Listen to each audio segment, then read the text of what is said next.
tanto, todo esto que estoy diciendo en este momento me lleva a otro tema.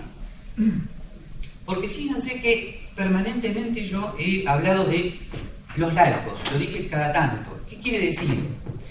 Quiere decir que sobre todo después del Vaticano II hay cada vez mayor conciencia en los católicos de una especie de división del trabajo, si se quiere decir así, entre la jerarquía y los laicos. Ustedes saben que después del Vaticano II los laicos han sido recordados en su misión específica. Digo recordados porque no es nada nuevo, pero en el Vaticano II se recuerda que el laicado es una vocación, ¿no? No es alguien que no tuvo vocación y por lo tanto, y bueno, arréglatelas, y si salvas tu alma mejor. No. El laicado es un llamado, ¿no?, a santificarse y santificar el mundo, el trabajo, la familia, etcétera, etcétera. Por lo tanto, después del Vaticano II creo que habría una mayor conciencia de una división del trabajo. A la jerarquía el Papa, los obispos, les corresponde una función fundamental de magisterio, también en lo social, sí, recordar los grandes principios, advertir contra determinada situación, pero los que tienen que luego bajar a tierra concreta todos esos principios, los que tienen que trabajar en política, los que tienen que decidir intelectualmente el debate entre socialdemocracia o más mercado o menos mercado, etcétera, etcétera, los que tienen que decidir intelectualmente y los que luego tienen que formar parte de los partidos políticos o de asociaciones intermedias o de think tanks o lo que sea, son los laicos, asumiendo su responsabilidad. ¿Y en qué sentido? El laico tiene que tratar, por supuesto, de iluminar su acción a la luz de la fe, pero sabiendo precisamente que lo que él dice es responsabilidad de él. Esto es, el laico no tiene por qué mezclar a la jerarquía y a la iglesia en tanto iglesia con su propia opinión. ¿Está? Entonces, en ese sentido, el laicado es como si... el laicado tiene un ámbito específico, el trabajo, la familia, la política, en todo el sentido de la política, pero debe asumir la responsabilidad de su propia opinión. Y en ese sentido es conveniente que los laicos no caigan en clericalismos, en integrismos. El laico tiene que decir, esta es mi propuesta, la asumo, me juego por ella, cuidar a lo sumo que no sea contradictoria con los grandes principios de la fe y seguir adelante.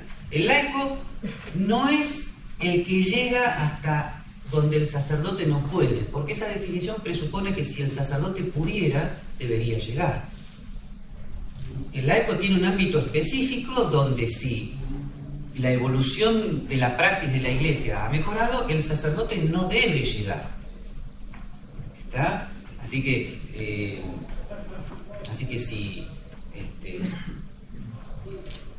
si yo fuera sacerdote en este momento y me pusiera a dar una conferencia sobre si hay que votar o no a Cristina Kirchner en octubre, y lo digo en tanto sacerdote y representando a mi obispo, me estoy mandando una pequeña macana, porque para hacer eso lo tengo que decir en tanto laico.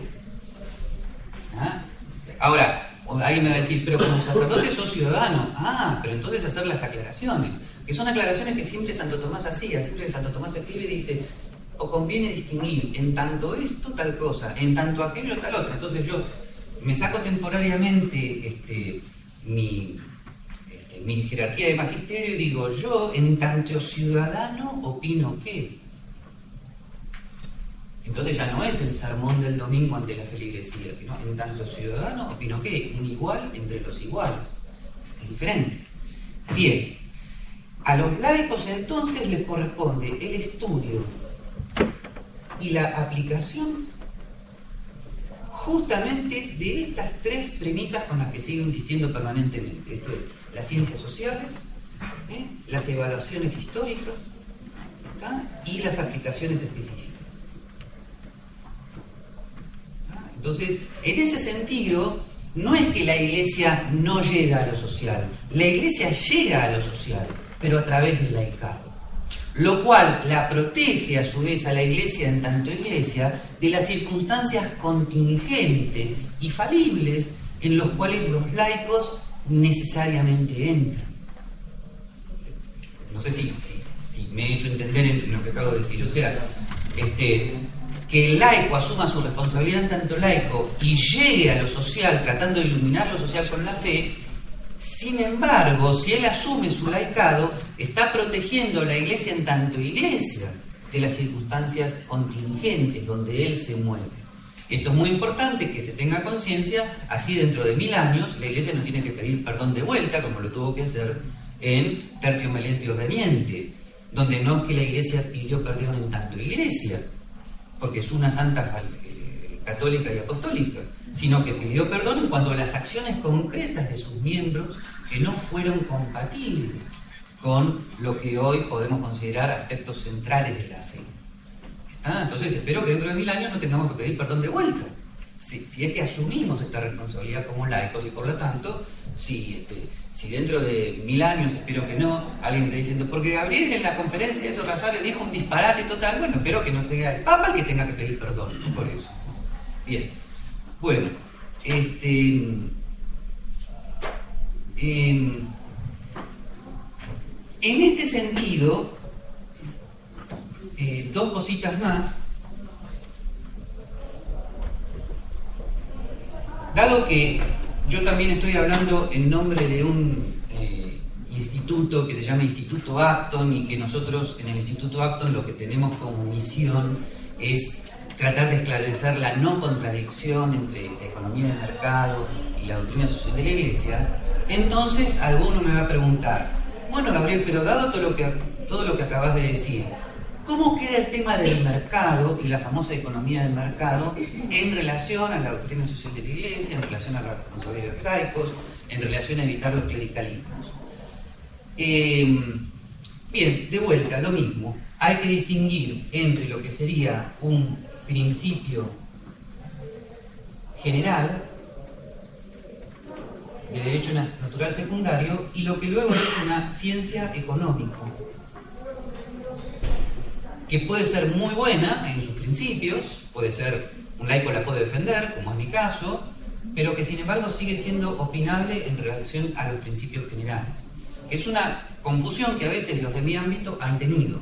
Esto es, ¿hay en la doctrina social de la Iglesia un derecho natural secundario a la propiedad privada que hoy se podría decir también a los medios de producción? Sí.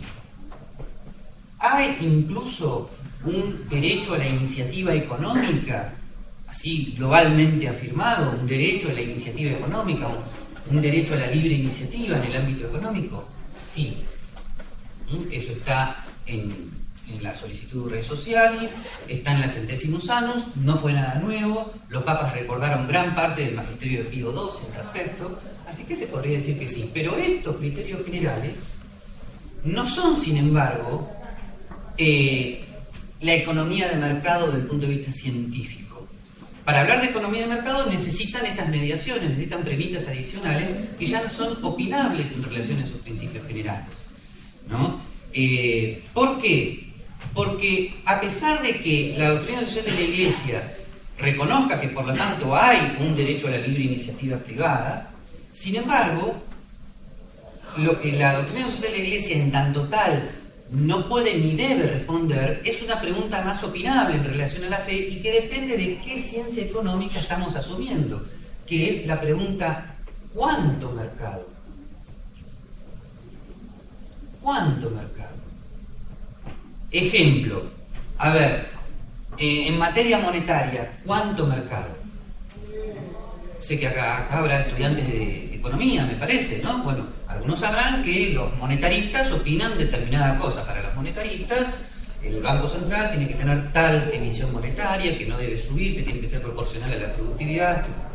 Los keynesianos opinan de otra manera. Yo sé que además después de la crisis del 2008 todos están opinando todo de vuelta. Pero supongamos que estuviéramos en, no sé, en 1970. Bueno, los keynesianos, no sé ya qué año poner, Los keynesianos opinan de manera diferente. Puede haber una legítima emisión monetaria para fomentar la desocupación. Perdón, para fomentar la ocupación. ¿No? ¿Ok? Y Keynes decía, apenas se logra el pleno empleo hay que dejar de admitir, miren que eso él lo advertía. Bueno, pero es una opinión distinta a la que luego manejaron los monetaristas. Y los austríacos, como von Mises y Hayek, ¿qué opinan? Opinan que no tiene que haber banco central. Ustedes, ¿cómo pueden decir eso? Bueno, si quieren después lo debatimos, pero es un tema opinable en relación a la fe. O sea, ¿alguien podría decir que desde la fe católica yo puedo deducir directamente si debo ser monetarista austríaco o keynesiano? No, va a depender de un estudio profundo y de una decisión intelectual que tenemos que hacer según los autores que nos parezcan razonables al respecto, y luego debatirlos como laicos entre todos, y ahí aclarar cuánto mercado. Yo, por ejemplo, como Gabriel, laico, voy a decir cuánto mercado en materia monetaria, todo, no debe haber banco central. ¿Cómo puedo decir eso? Bueno, ¿por qué no lo puedo decir? Déjenme que lo fundamente. Pero supongamos que alguien me dice, no, pero no podés decir eso, como católico no lo puedo decir, ahí se embarró la cancha. De igual manera que si alguien me dijera, yo soy keynesiano, y yo le dijera, pecador, las llamas del infierno están quemando tus pies ya en este momento. Paren un poco, hay ámbitos ahí medio confundidos. Si alguien es keynesiano, yo le tengo que responder desde von Mises y Hayek. No mandarlo al confesionario. Claro, eso habitualmente no se hace, pero les aseguro que a mí sí me han mandado al confesionario. Cuando hice mi tesis de doctorado, pocas veces he dicho esto en público, donde relacionaba a Santo Tomás de Aquino con von Mises, uno de los profesores que estaba en el tribunal y que luego se fue, me dijo, en el cielo se lo van a reclamar.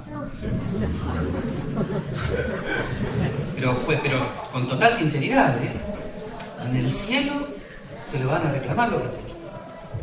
A miércoles, año 1985. Entonces, es ahí donde se produce un pequeño problema. Entonces, yo lo que les estoy diciendo es que tengamos cuidado porque también, desde mi ámbito, a veces se ha producido un problema. Digo mi ámbito, quiero decir los ambientes así más liberales.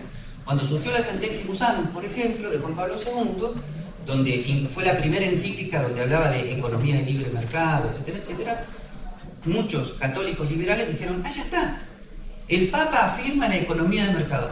Hay un problema. No es que afirmaba la economía de mercado, lo que afirmaba es que hay un ámbito de libre mercado que es perfectamente compatible con la fe, que ya lo había dicho Pío XII, si se quiere, con palabras más diplomáticas. De repente ahí Juan Pablo II utilizó un lenguaje más directo, pero eso no me permitía a mí deducir la economía de mercado como ciencia económica. No solamente no me lo permitía, yo como laico no lo quiero ni lo demando. Yo no estoy esperando que Benedicto XVI me hable de la teoría austríaca del ciclo económico para yo afirmarla después.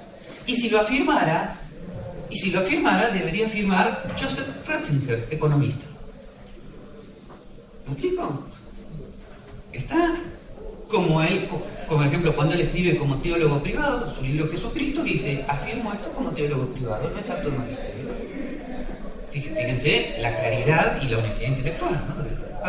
Bueno, si él, en ese sentido, yo como laico no tengo que estar esperando que él me diga qué tengo que pensar yo en ciencia económica. No, yo como laico debo ponerme a estudiar, y mucho, y comparar autores, y llegar a conclusiones propias, y luego jugarme. ¿Está? No sé si me estoy explicando en esto, es un punto importantísimo, ¿no? Y no es el objetivo de la charla. Si quieren después hablamos sobre el tema del Banco Central. Lo que nunca voy a hacer es decirles, porque la fe me dice que no debe haber Banco Central. Miren que también hay una economía de mercado por el lado del protestantismo también, que lo que hace es deducir el mercado directamente de las Sagradas Escrituras. Eso tampoco va. De las Sagradas Escrituras no se deduce un sistema político.